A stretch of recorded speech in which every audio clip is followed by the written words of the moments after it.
আজি আমি এই অঞ্চলৰ কিছু সচেতন ৰাইজে ইয়াতে ৰাস্তাত থিয় হৈ প্ৰতিবাদ কৰিবলৈ বাধ্য হৈছোঁ। এইকাৰণেই আমি অতি দুখেৰে ক'ব বিচাৰিছোঁ, ভাৰতবৰ্ষ স্বাধীন হোৱাৰ ৭৭ বছৰ পাৰ হৈ যোৱাৰ পিছতো মূল ৰাস্তাৰ পৰা কালামপুৰলৈ যোৱা যি ৰাস্তা, এই ৰাস্তাৰ কাম আজিলৈ সম্পূৰ্ণ নহ'ল।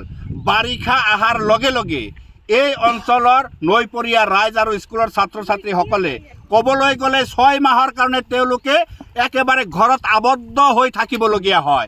এই অৱস্থাত স্কুলৰ ছাত্ৰ ছাত্ৰীসকলৰ লিখা পঢ়াটো ব্যাঘাত জন্মে। আনফালে কৃষকসকলৰ যি উৎপাদিত ফচল বজাৰলৈ নিয়াৰ কোনো ব্যৱস্থা নাই, তেওঁলোকেও আক্ৰান্ত হয়। তাৰ লগত আমি লক্ষ্য কৰিছোঁ, এই বৃহত্তৰ অঞ্চলৰ কৃষিভূমি আছে, তেওঁলোকে যি খেতি বাতি কৰে, ইয়াতে আজি 3 বছৰ আগত এখন কালভাৰ্টৰ কাৰণে চৰকাৰী ধন আবণ্টন হৈছিল।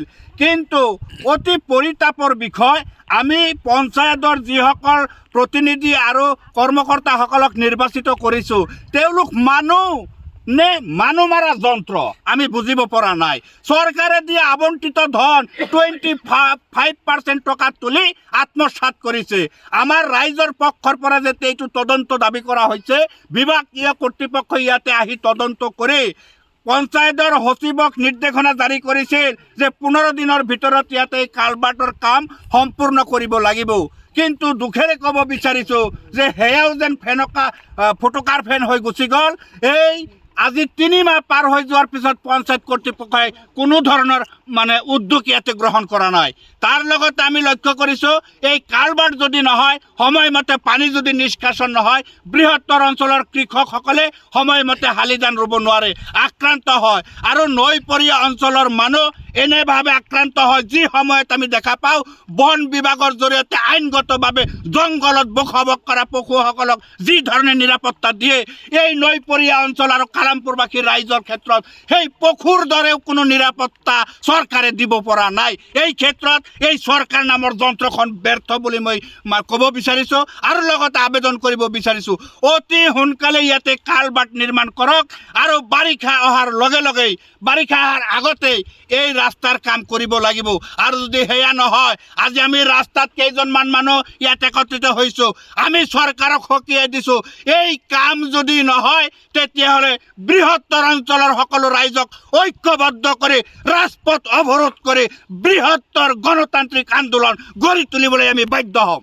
মই ক'বলৈ গ'লে মোৰ দৃষ্টি যে আমি যেতিয়া আবেদন কৰিলোঁ, তদন্ত হ'ল, তাৰ পিছতো বিডিঅ'ত 15 দিনৰ ভিতৰত কাম কৰাৰ নিৰ্দেশনা দিছিল, 3 মাহ পাৰ হৈ গ'ল।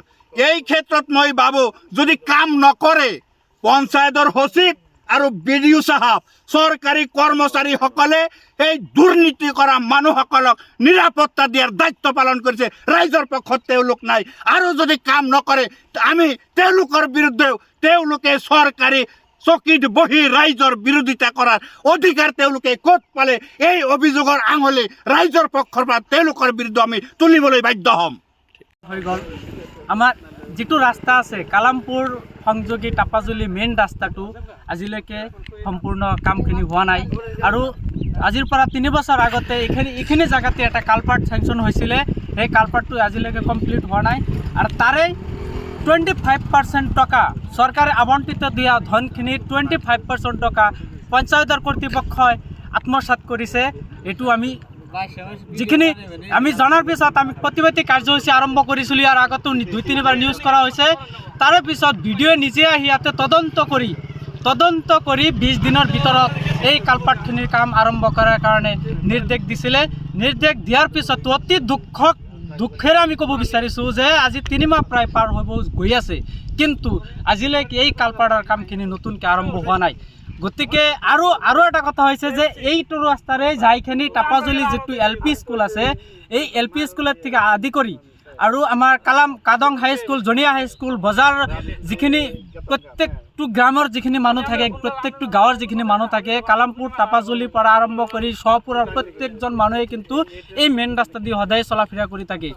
কিন্তু দুৰ্ভাগ্যজনক কথা হৈছে, কিন্তু এই 200 পৰা 250 ছাত্ৰ ছাত্ৰী এইটো ৰাস্তাত ডেইলি অহা যোৱা কৰি থাকে, মানুহবিলাকে যাই থাকে। কিন্তু চৰকাৰৰ দৃষ্টিত আমি যেন মানুহেই নহয়, পঞ্চায়তৰ পৰা আৰম্ভ কৰি MLA মিনিষ্টাৰৰ পৰা আৰম্ভ কৰি এইটো ৰাস্তাৰ কাম আমাক বাৰে বাৰে কৈ থাকে যে আমি ভোট দিয়ক আমি ৰাস্তাটো কৰি দিম, কিন্তু ভোট লৈ তেওঁলোকে যেন গুচি যায়, কলৈ গুচি যায় আমি গমেই নাপাওঁ। 5 বছৰ তেওঁলোকে নাহে। গতিকে আমি এইকাৰণে প্ৰতিবাদ জনাই আছোঁ যে আমাৰ এই ৰাস্তাটো বাৰিষা অহাৰ আগতেই এই ৰাস্তাটো কাম সম্পূৰ্ণ কৰিব লাগে, লগতে কালভাৰ্টৰ কামখিনি সম্পূৰ্ণ কৰিব লাগে। যেতিয়ালৈকে যদি তেওঁলোকে বাৰিষাৰ অহাৰ আগতে কামখিনি আৰম্ভ শেষ নকৰে, তেতিয়াহ'লে আমি গণতান্ত্ৰিকভাৱে ৰাজপথ অৱৰোধ কৰি আমি বহুত মানুহলৈ এই সম্পূৰ্ণ অঞ্চলৰ মানুহখিনি লৈ আমি ৰাজপথ অৱৰোধ কৰি গণতান্ত্ৰিকভাৱে প্ৰতিবাদী কাৰ্যসূচী হাতত ল'ম। এইটো আমি চৰকাৰক আমি সকীয়াই দিছোঁ, বাৰে বাৰে সকীয়াই দিছোঁ, তেওঁলোকে যাতে এই ৰাস্তাৰ কামখিনি অতি সোনকালে কমপ্লিট কৰি দিয়ে।